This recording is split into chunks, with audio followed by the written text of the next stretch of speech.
Hello everybody, it is Anna, it is morning time, and welcome back to Let's Play Spirit of Justice.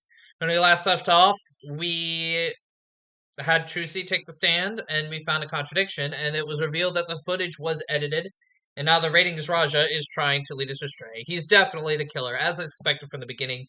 I mean, he has the strongest motive. He has more of a motive than Trucy does. And he has a motive to not only do the murder, but frame, the person. Anyway, so, here we go.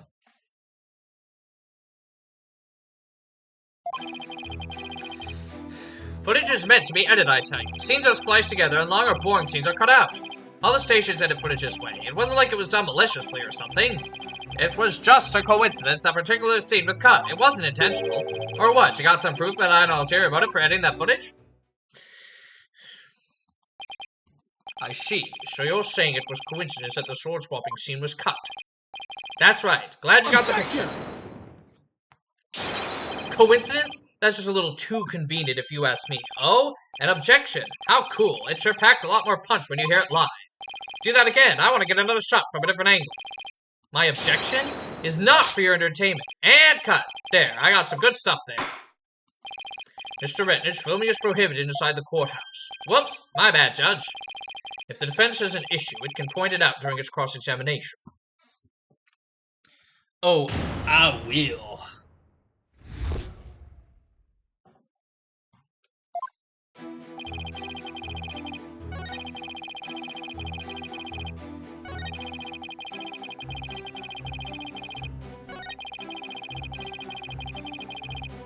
Yeah, a coincidence. Of all the scenes you could have cut, why the sword switching trick? That seems like too much of a coincidence to me. Oh, so now you're gonna tell me how I'm supposed to edit my programs, big shot? It's hard being the boss, kid. You gotta make the tough choices. Like which content gets cut. Then let me ask you this. Why exactly did you make such a tough choice in this case? You wouldn't understand, champ. It's all about artistic vision. I tell you, people tell you how to do your job when they don't know the first thing about it. I may not know TV, but I know evidence law, and boy do I have some for you, champ. I might not be able to show that your selective editing was intentional. However, I know you bear the defendant ill will, and this is the evidence that proves it. Bring me that clipboard. Take that! Ah, what's that you got there? This is the contract you had Miss Wright sign just before the magic show. This contract between the first party, Take-Two TV, and the second party, Miss Wright, reads, if through the faults of the second party, the show must be canceled in part and full, the second party will pay $3 million as compensation to the first party. That $3 million? That's a completely unreasonable sum. I couldn't agree more, and of course, Miss Wright doesn't have that kind of money. Nevertheless, Roger Retnitz had her sign this unreasonable contract anyway. Or more accurately, he conned her into signing it. Conned her? How did he do that? There's a trick to the clipboard that was used by Miss Wright to sign her contract. Housed in carbon paper that can secretly copy your signature onto other documents.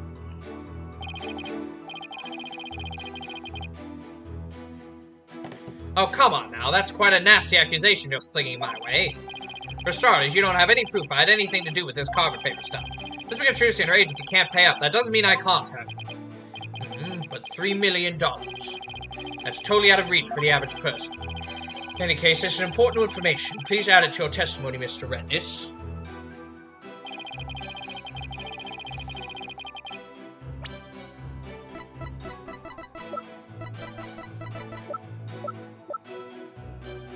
Objection!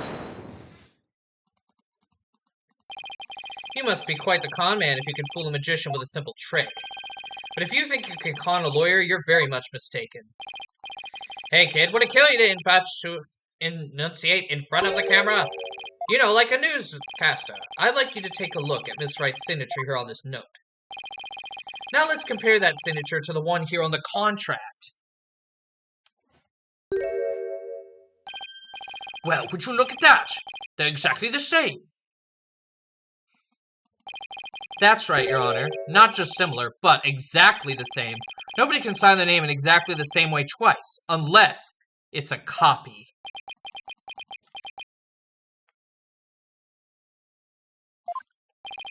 These signatures are proof positive that you conned Miss Wright. And they definitively prove your malicious intent. Say, not bad, lawyer guy. Didn't know you had it in you. This is really getting interesting now. I'll get great ratings for sure.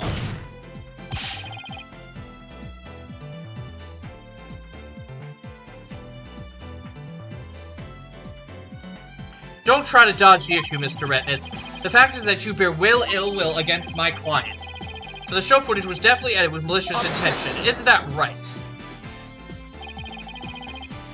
What a false argument, defense. All you have really proven is that not his ill will toward Miss Wright, but his pecuniary greed. That's right. I just wanted money, baby. Stacks of cheddar, that's all. After all, I never even crossed paths with Rues before this magic show. So I had absolutely no reason to bear her any ill will, right? He didn't bear any ill will, huh? Bad chance. This guy definitely has some major hate for Trilogy.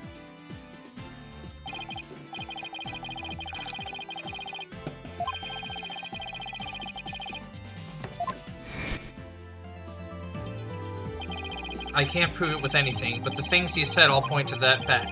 Must be something between the two of them that gave birth to this grudge. Some sort of connection that not even Trilogy is aware of. Your Honor, I'd like to argue that Roger Retnitz and Trilogy Wright must have crossed paths before. There must be some hidden connection between them. Hidden? Connection?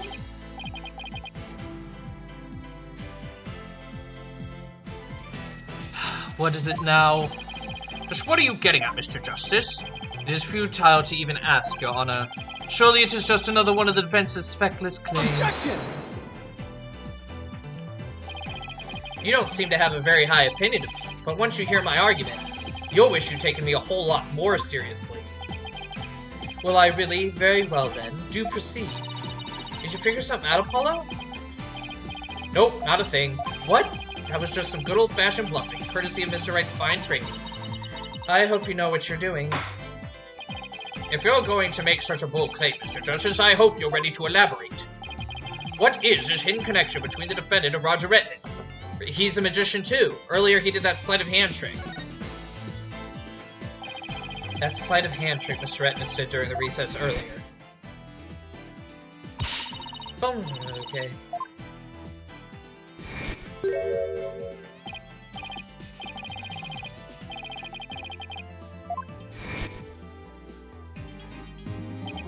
What if Mr. Retnitz is a magician too? What if? I believe it's up to the defense to fill in the blanks, not me. Well, if he is, he may have had some contact with Miss Wright somewhere along the way.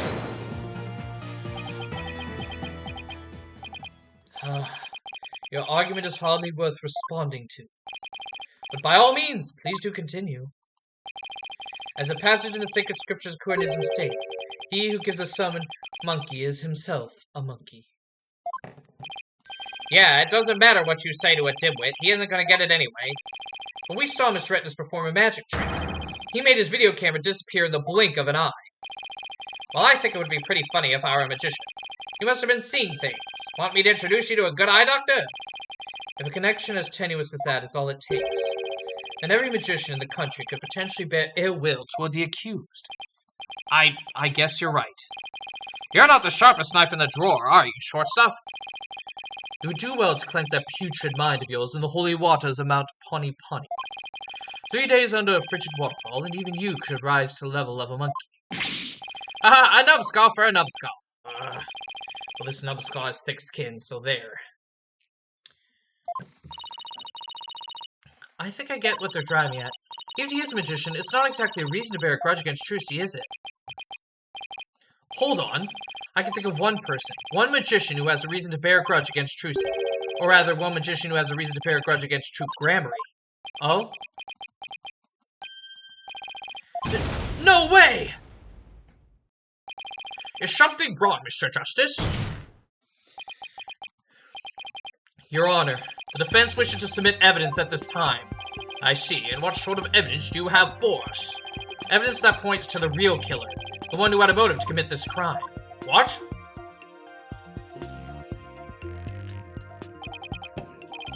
And what have you come up with this time, defense? Trilogy Wright is the sole heir to Troop Grammary and its name. This puts her square in the crosshairs of one particular magician. And this piece of evidence points to that one person who has a grudge against Miss Wright. Take that! The poster. And who exactly are you naming, Mr. Justice? 13 years ago, the great Mr. Rues belonged to Troop Grammary. But then the troop ousted him. Mr. Rues vowed to get revenge on them someday. And what better way to accomplish that than through the ruination of their sole heir? Mr. Rues is a victim, Mr. Justice. You named a dead man as your suspect. But is he really dead? What do you mean, is he really dead? The fact that Mr. Rues is a victim is what's throwing you off. Then how about we consider this possibility? What if the man who died on that stage yesterday wasn't Mr. Rues?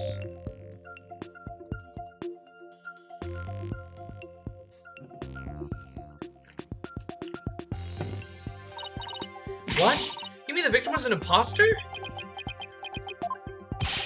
Not Mr. Rues. Then what about the real Mr. Rues? It would mean the real Mr. Rues is still alive. That's absurd.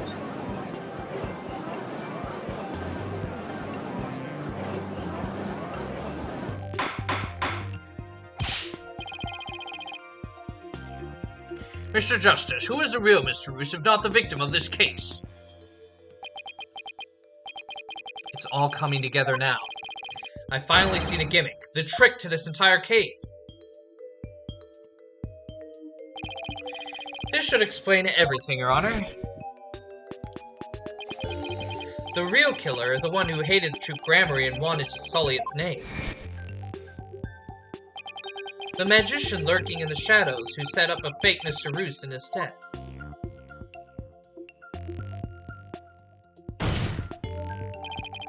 The real Mr. Rues is... Take that! But that's... Yes, it is. Roger Retnitz is the real Mr. Rues. What? Him? Objection!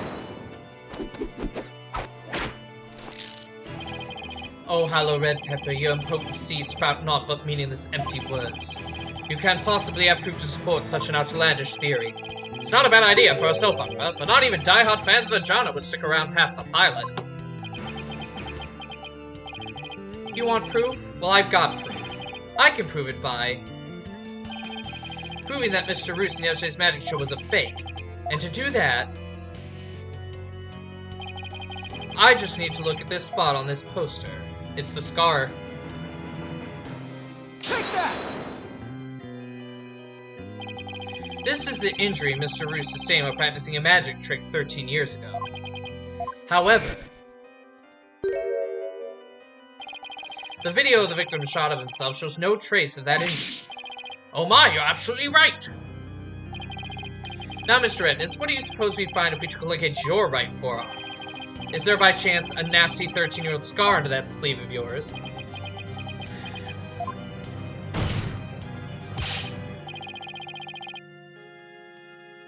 Well, Mr. Retnitz, why don't you roll up your sleeve and let the court have a look? Or are you hiding something else up there?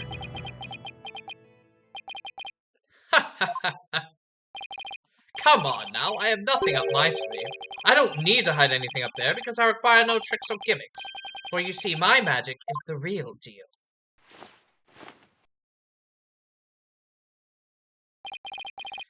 Is this what you were hoping to see? Oh, there it is! The scar! Just as I thought.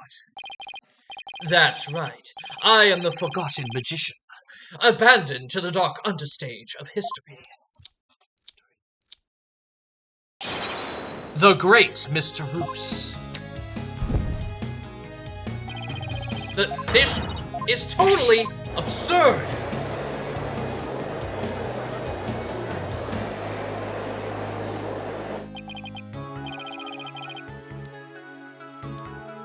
Oh, how ironic, wouldn't you say, that the odious mark carved into me by Troop Grammary would bring me back into the limelight once more.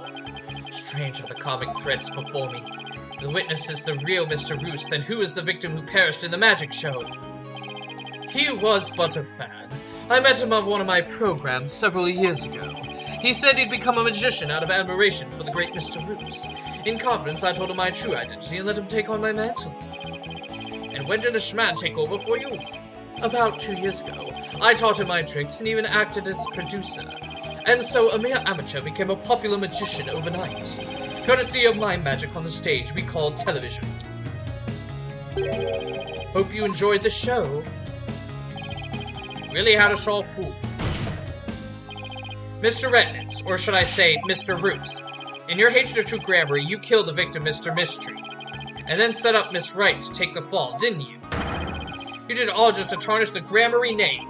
I have no idea what you're talking about, lad. I set up the prank, that much is true. But it was simply a harmless joke on Trilogy, I assure you. Yet she learned of the plan and made use of it to commit murder. That's how strongly the criminal element runs in the blood of these grabbers. Objection! But if it was a secret prank that very few people knew about, couldn't you have been one to use it for murder instead? Gah! Yikes! Oh! His head! Just kidding. What the heck was that? Heed my words, lad, for I fear you grasp on reality is slipping. I do believe I told you that my magic is real, and employs neither tricks nor gimmicks. Enough with the ambiguity. Why don't you make your point already? My alibi is pristine as ever. Wouldn't you agree, Prosecutor Sadamati? Yes, I suppose that is correct. Yes, I suppose that is correct. The witness does have a solid alibi. What?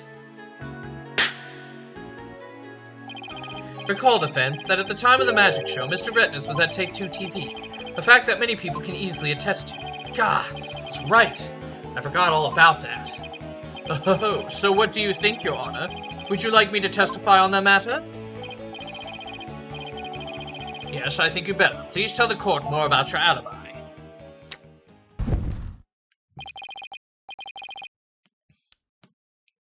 Very well then, on with the show. Are you watching, Magnifique Grammarly? The time has finally come for my magic to snuff out your precious pedigree. The Grammarly line will be no more.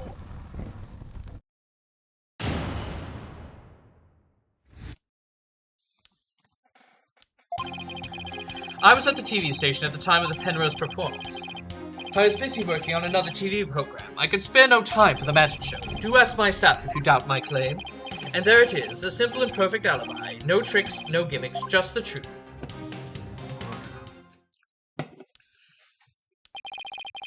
Do you understand now, perhaps? I did not grace the theater with my presence until after the incident. So how could I have committed the murder? Miss Staff did say he was there at the station, so it sure does sound like a rock-solid alibi. That can't be right. If Mr. Rednitz is a killer, he'd have to have been at the theater. There's gotta be a hole somewhere in his story. I assure you there are no holes on Mr. Bruce's stage. No tricks, no gimmicks. True magic doesn't need trapdoors to escape through.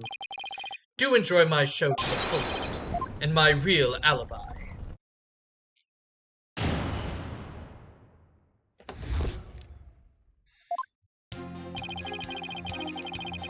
Hold it! But you did come to the theater eventually, isn't that right? Indeed. Anxious to see how the show was progressing, I made my way to the theater. Let's see. My journey took about 10 minutes by car. Could he actually have been at the theater during those 10 minutes? Killing the victim? Ho ho ho. Allow me to stab at reading your mind. Aha! Could I have been at the theater during those 10 minutes? Killing the victim? How not? But no, I took a taxi. The driver can attest to that. Feel free to call the taxi company if my word does not satisfy you. The driver is a big fan of the ratings Raja. I even gave him my card. He gave the driver his card? That was very clever of him. You might as well give it up, lad. Questioning real magic is a fool's errand. Besides, you know very well what I was doing at the time of the incident.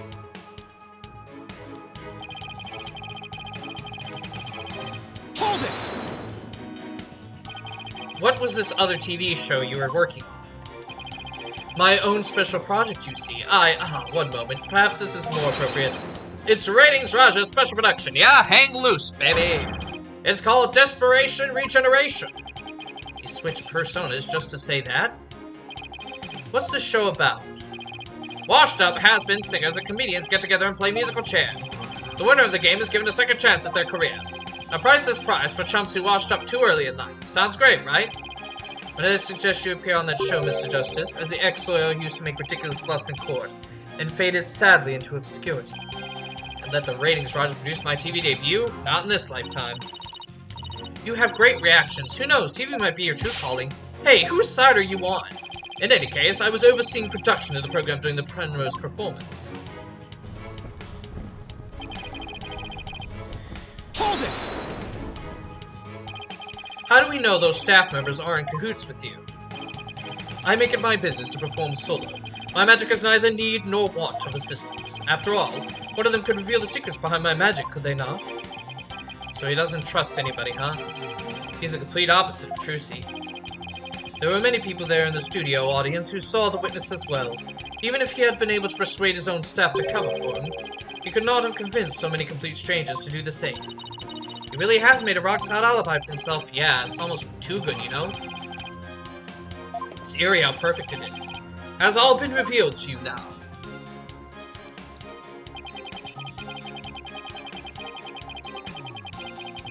Hold it!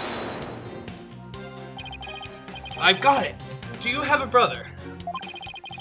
Brother looks exactly like you, maybe? Again with the twins business. You think the audience will let you get away with using the same gimmick twice in a row?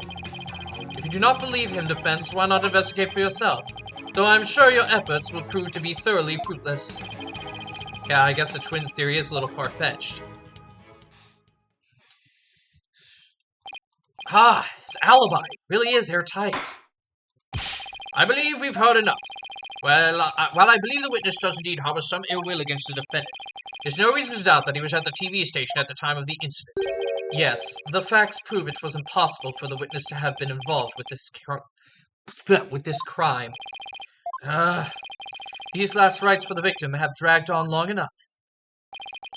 The soul of the victim himself is so bored that it is resting on top of your Honor's head. It is?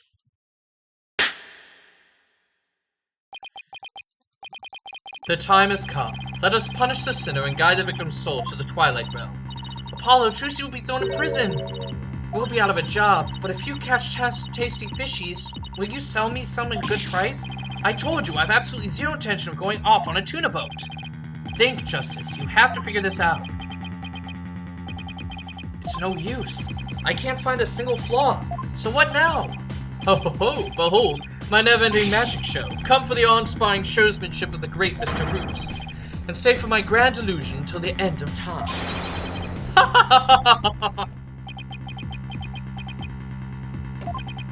Wait, is he saying that we're still trapped inside some sort of illusion of his?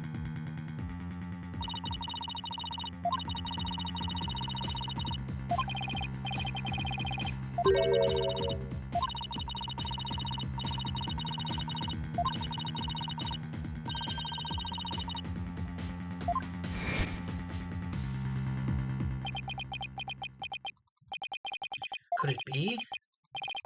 You know what, Mr. Rednitz? I guess we have all been spectators to the elaborate illusion you prepared for us. An illusion that has solely turned our attention towards something you wanted us to see. What are you going on about, lad? Have you got something, Apollo? I just remembered something Trucy said about misdirection. The magician says there really isn't, and what they say isn't there actually is. If we've all been taken for a ride by Mr. Rednitz's magic, then maybe he's made us see something that wasn't really there. It's time to rethink all of my assumptions about this case. What have been made me to believe was there when it actually wasn't.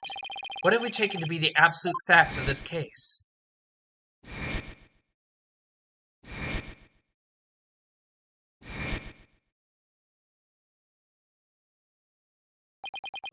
If I reevaluate the validity of all these things, then just maybe...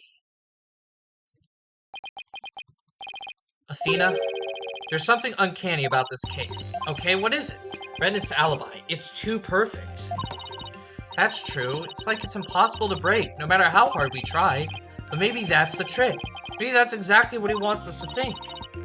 I'm not following. We're not making any headway here because we've been so focused on breaking his alibi. Oh, I think I get it. You're saying he's using misdirection on us, right? It's definitely a possibility. Ahem. Would the defense care to share with everyone what is discussing over there? Your Honor, we believe that if we were to reconsider a certain assumption, we may finally arrive at the truth. In fact, I think we even finally see who's hiding behind the curtain, so to speak. And what is this certain assumption you're thinking of? This is the one key to the assumption we've been taking for granted. The culprit was on scene. What if the culprit was somewhere other than the theater at the time of the crime? What if there was some way to commit the murder without actually being there? If that were the case, then Mr. Retina's perfect alibi would become irrelevant. Objection! How could one person stab another to death with a sword without physically being there? Furthermore, we all saw what appears to be the culprit's shadow in the footage.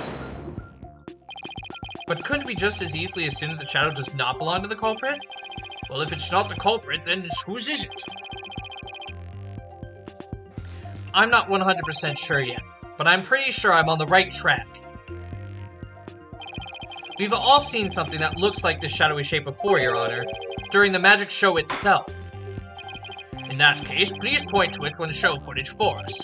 This is the thing that looks suspiciously similar to the shadowy figure of the culprit.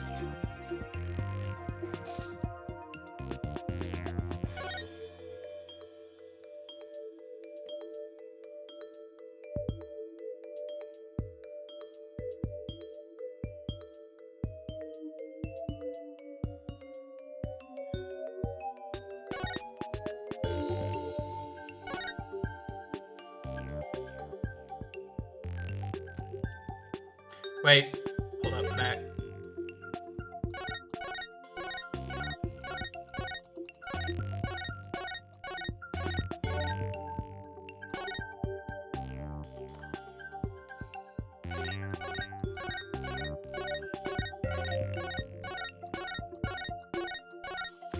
Hold up. It's really hard to get this.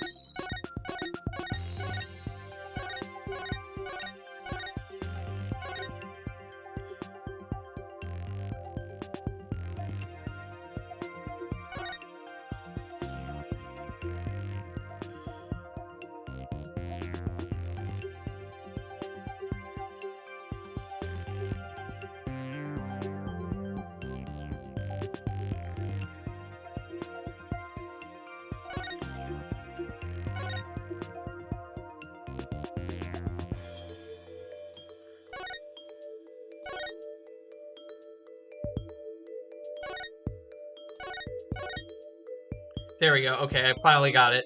That was really hard, you guys, to get that to the place where I wanted to be. Take that! There we go.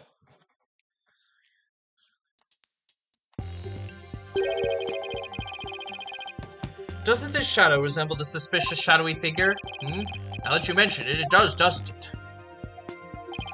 Miss Wright, could you identify this shadow for the court? Let's see. I believe that's Mr. Hat's shadow. It's from when he's being pulled up from the stage to the catwalk overhead by wire. And could this shadow that's shown later in the footage be Mr. Hat too? No, that's not possible. After Mr. Hat was pulled up to the catwalk, he stayed up there.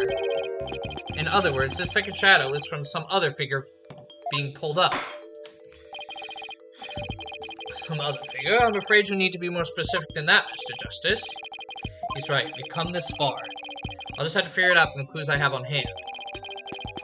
What is the second shadow shown in the footage?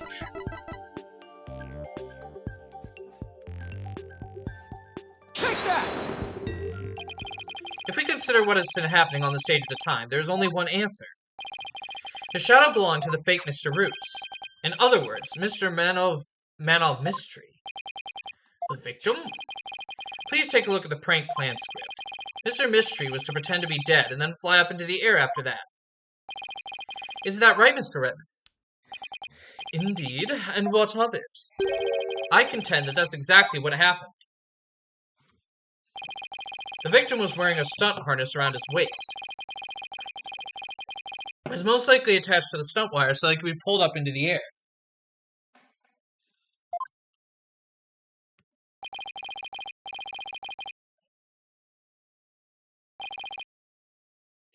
So you're suggesting that after pretending to be dead in the coffin, The victim flew up into the air, just as the prank script says. Exactly. We just couldn't see him go flying up because the dragon was blocking our view. And that last trick, ladies and gentlemen, is a true piece de resistance of the culprit's murderous magic show. Don't tell me. You got it all figured out? Yes, I think so.